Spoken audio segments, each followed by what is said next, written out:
The release of Steven Avery in 2003 was supposed to close a chapter that Wisconsin would rather forget.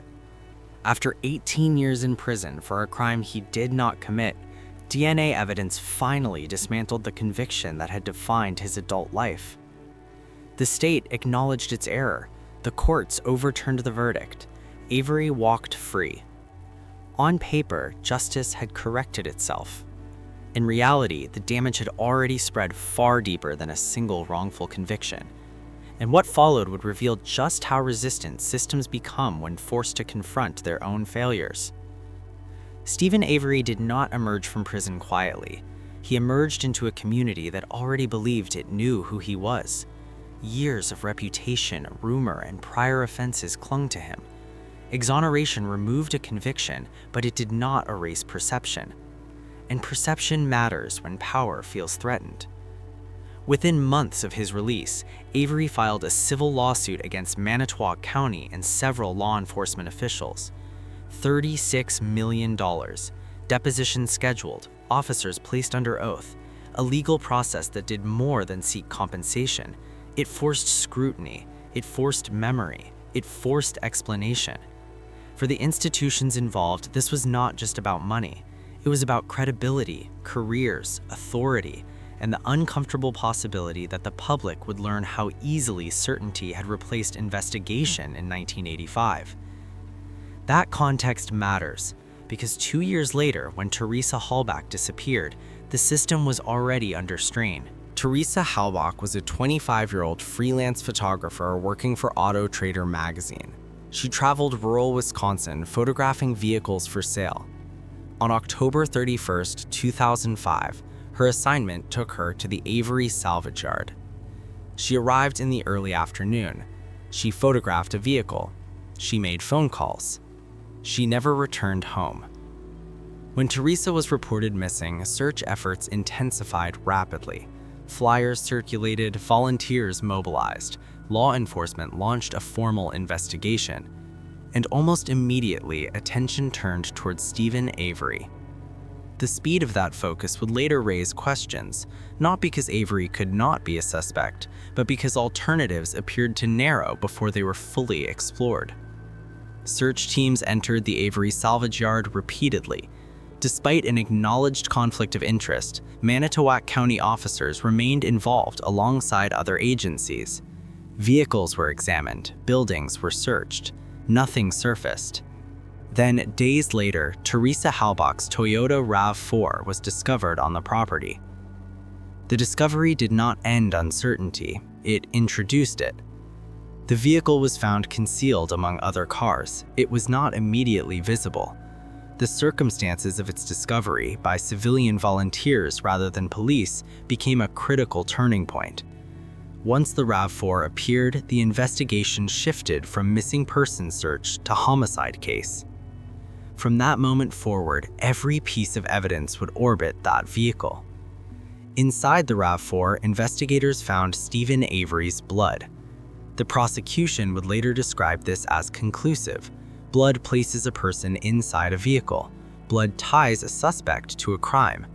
But blood does more than exist. It behaves, it transfers, it spreads.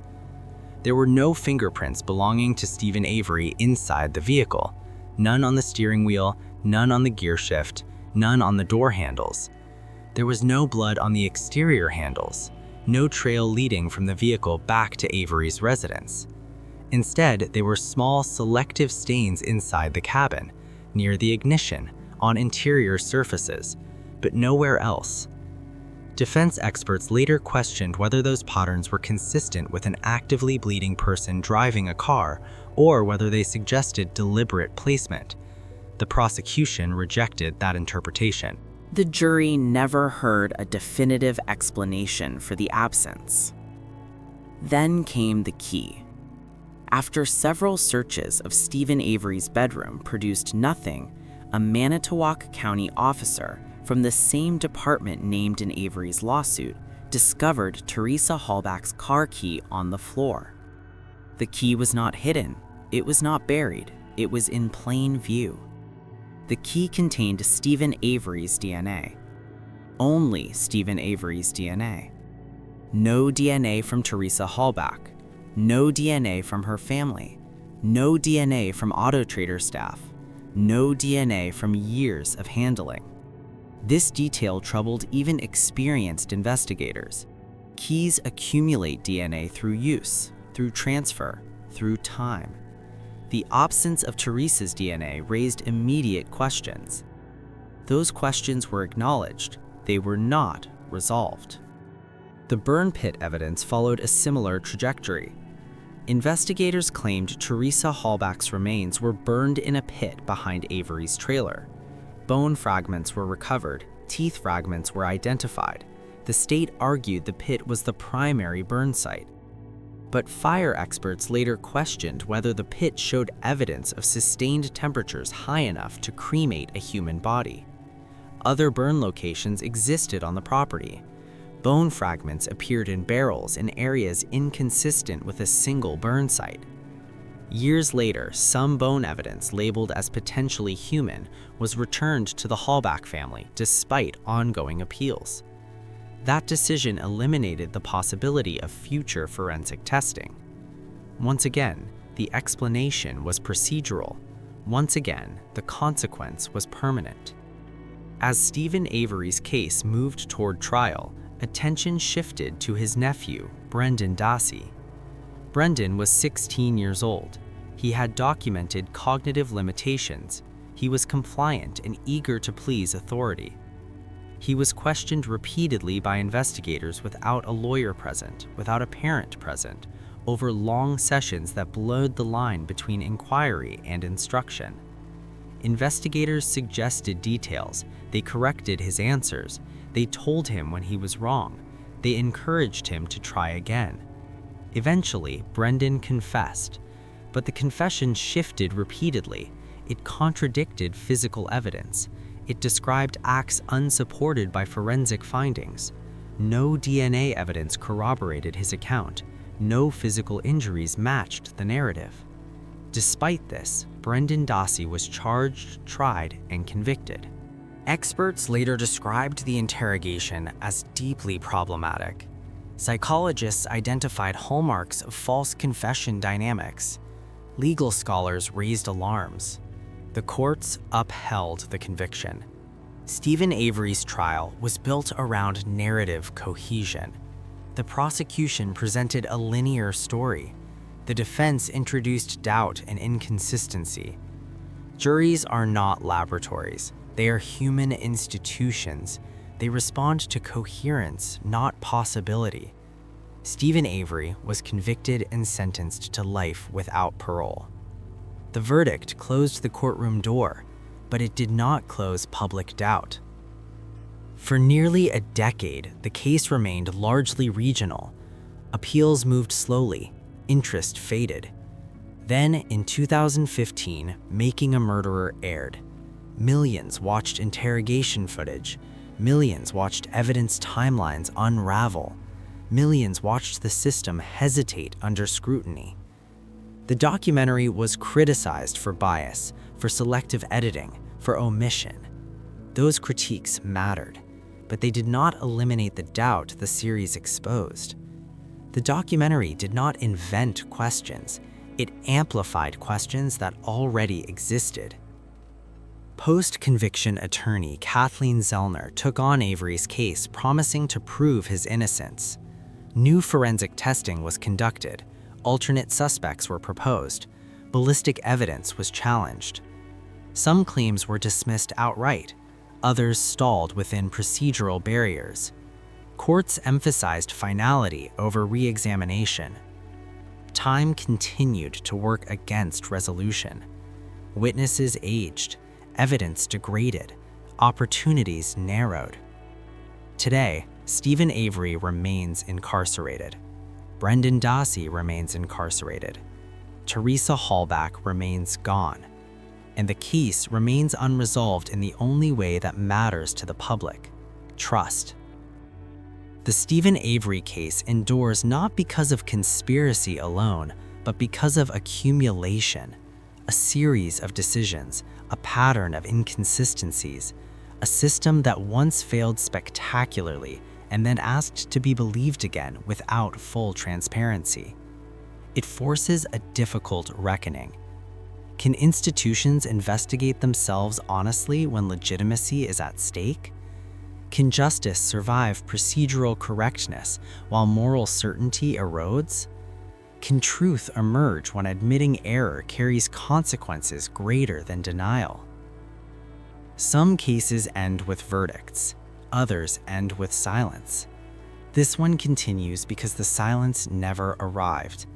And until every question is addressed openly, the Steven Avery case will remain less about one man and more about what happens when justice becomes something that must be defended rather than examined.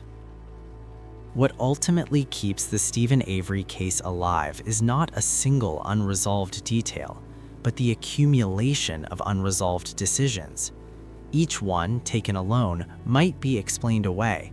Together, they form a pattern that refuses to settle.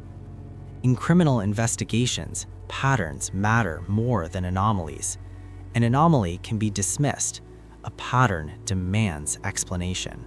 From the moment Teresa Halbach was reported missing, the investigation moved with a sense of inevitability. Not urgency alone, but direction. Leads appeared to converge rapidly. Alternative paths narrowed, and once momentum formed, it carried everything with it. This is not unusual in criminal cases. Investigators are human. They form theories, they pursue coherence.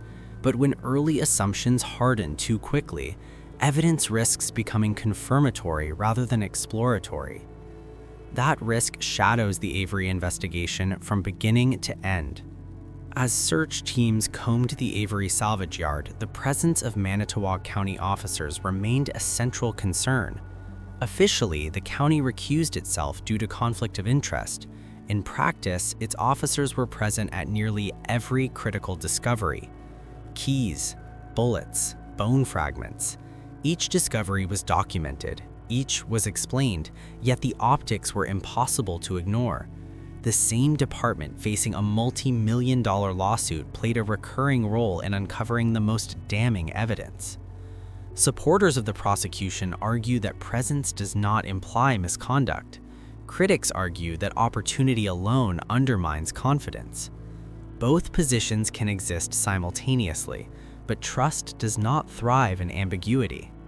The bullet evidence introduced another layer of controversy. A bullet fragment recovered from the garage was said to contain Teresa Halbach's DNA. This discovery was presented as linking the garage directly to the crime. But forensic analysis later revealed that the DNA sample had undergone a testing process that introduced potential contamination risks. The bullet showed no bone fragments, no tissue residue consistent with a gunshot wound. The absence of blood in the garage, despite a violent narrative, raised further questions. The prosecution maintained its position. The defense objected. The jury sided with the state. At every stage, the Avery case demonstrates how legal sufficiency and factual certainty diverge. Courts do not require perfection, they require procedure. Appeals hinge not on whether an alternative explanation exists, but on whether constitutional thresholds were crossed. Evidence can be questionable and still admissible. Investigations can be flawed and still lawful. This distinction matters because it explains why doubt can persist even as convictions stand. Steven Avery's appeals repeatedly collided with this reality. Judges acknowledged concerns, but ruled them insufficient to overturn verdicts. Procedural correctness outweighed substantive unease. Justice, in this sense, became a matter of process rather than truth. Brendan Dassey's case embodies this tension most clearly. When video footage of Brendan's interrogation became public, it sparked widespread alarm.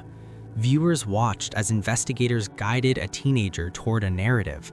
They watched as incorrect answers were corrected, as leading questions replaced neutral inquiry. Psychologists pointed out the risks. Former interrogators expressed discomfort. Legal scholars warned of precedent.